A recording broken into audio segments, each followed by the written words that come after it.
আরেকটি ঘটনা,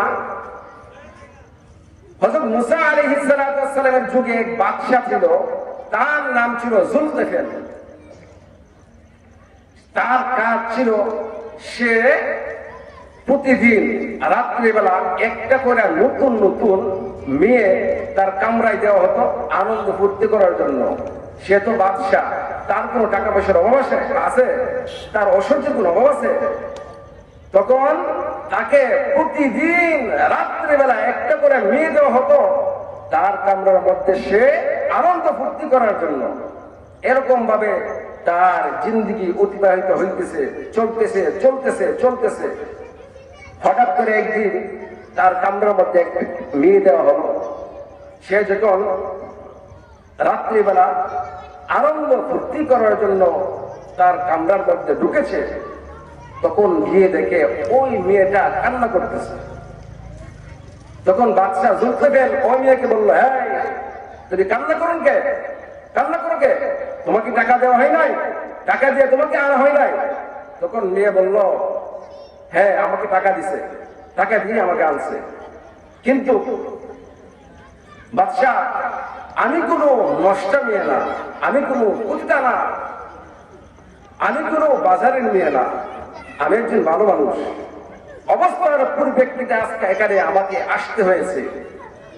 হে বাদশা, আপনি পারেন আমার সতীত্ব রক্ষা করার জন্য।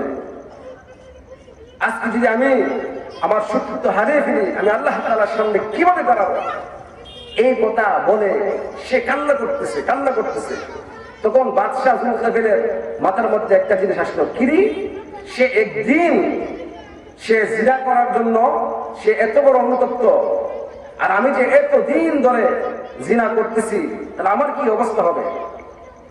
এই কথা মনে করে ওই মেয়েকে সে বেশি করে টাকা পয়সা দিয়ে এই মেয়েকে, আর কোনো কিছু করে নাই, এই মেয়েকে পাঠাই দিচ্ছে, যাও তোমাকে আমি ছেড়ে দিলাম। তখন বাদশাহ জুলকারনাইন সে তওবা করতে শুরু করলো, তওবা করতে শুরু করলো। রাত্র শেষ হওয়ার আগেই, ফজর হওয়ার আগেই বাদশাহ জুলকারনাইনের মৃত্যু হয়ে গেছে। আল্লাহ তাআলা বাদশাহ জুলকারনাইনের ঘরের সামনে, দরজার সামনে নোটিশ টাঙাই দিচ্ছে আল্লাহ তাআলা নিজে, যে বাদশাহ জুলকারনাইনের সমস্ত গুনাহ মাফ, এবং যারাই বাদশাহ জুলকারনাইনের জানাজায় শরীক হবে তাদেরও জীবনের সমস্ত গুনাহ মাফ। সুবহানাল্লাহ। হযরত মুসা আলাইহিস সালাম অবাক, বনী ইসরাইলের সকলেই অবাক। বাদশাহ মারা গেছে, সকলকে আসবেই দেখার জন্য নাকি? আয়েশা এরকম নোটিশ দিকে তো সবাই অবাক, এটা কিভাবে সম্ভব? তখন বলে, হ্যাঁ মুসা, এটা কিভাবে সম্ভব? আল্লাহ তাআলা মুসা আলাইহিস সালামকে জানাইছে, হে মুসা, বাদশাহ যেরকম ভাবে তওবা করছে, যেরকম ভাবে তওবা করছে, সে যদি গোটা কিয়ামতের জন্য সে বলতো আমি গোটা কিয়ামতকে মাফ করে দিতাম। সুবহানাল্লাহ। দেখেন কেমন তওবা করছে। আল্লাহ তাআলা তার জীবনের সমস্ত গুনাহ মাফ করে দিয়েছে, এবং যারা তার জানাজায় শরীক হবে তাদের সমস্ত গুনাহ মাফ।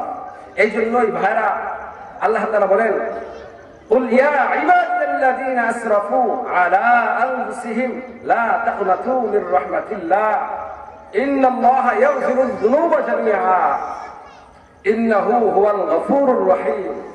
হে বান্দা, তোমরা যারা নিজের নফসের উপর বাড়াবাড়ি করে ফেলেছো, অর্থাৎ গুনাহ করে ফেলেছো, লা তাকনাতু মির রাহমাতিল্লাহ, তোমরা আমার রহমত থেকে নিরাশ হয় না, আমার রহমত থেকে তোমরা নিরাশ হয় না।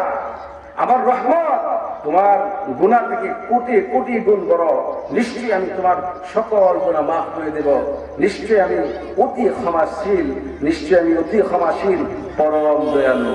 এই জন্য মুহতারাম হাজিরিন, আমাদেরকে জান্নাত পেতে হলে, জান্নাতে যেতে হবে, মৃত্যুর আগে আগে খালেস তওবা করতে হবে, এবং আল্লাহ তাআলা আপনি আমাকে খালেস তওবা কেটে আমরা যেন জান্নাতবাসী হতে পারি।